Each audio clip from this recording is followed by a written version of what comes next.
Welcome back to another Tight End Tuesday where we talk all things tight end. I'm your host, Dominic Daphne, and continuing another week on our path to the draft, highlighting some of the best tight ends in college football. And this week, we're actually headed back down to Texas, but Austin this time, to talk about the junior Cal transfer, Jack Endries.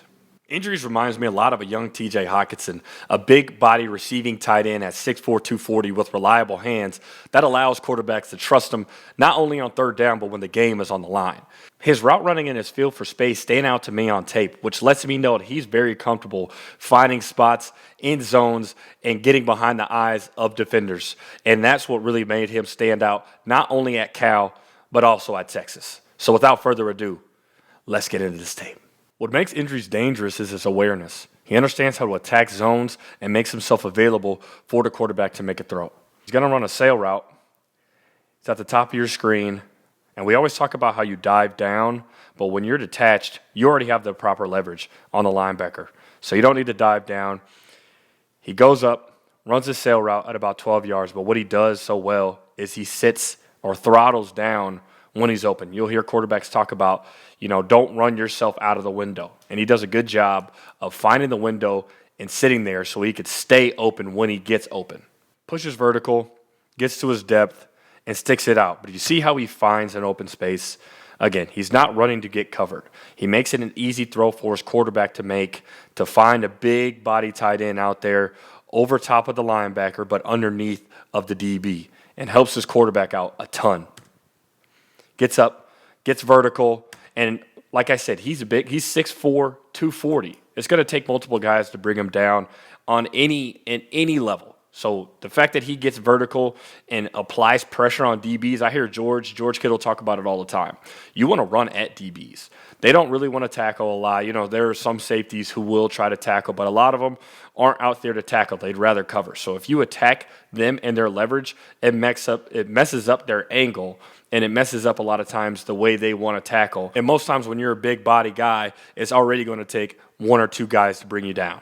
He's going to run another sail route, but what I liked about this clip is his defensive recognition and the quick decisions that he makes. He dives down to run his route, but he immediately sees the linebacker trigger, which he knows in his mind, I got him beat. I have to take a high angle because the only way that this linebacker could break this play up is by undercutting the ball and getting a hand on it.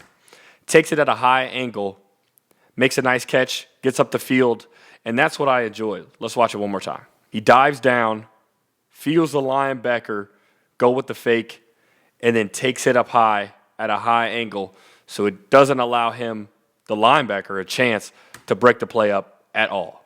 And that's the type of IQ that you need at the next level to understand not only your route, but what the defense is trying to do in order to mess you up. You see the defensive player make a mistake, you take advantage of it immediately, and that's what we've seen right here. One thing you should know about his college career is he's not just catching dump-offs. Cal and Texas both utilized him down the seams and in the red zones to stretch defenses vertically because he is a big body receiver who they can utilize in many different ways. At the bottom of your screen, they're going to run a fake receiver screen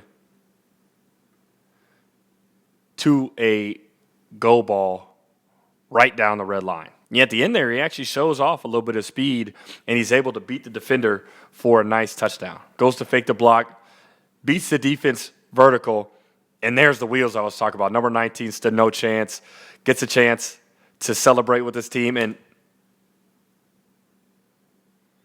this is how I know college football is in such a crazy place. Y'all know who that is? That's Fernando Mendoza. This was last year.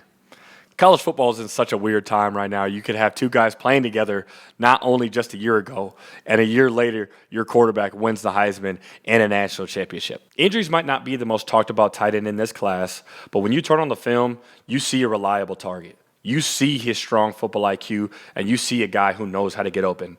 And a guy who could come in at the NFL level and play right away gives himself the best chance to stay around the league for as long as possible. And that's Tight End Tuesday.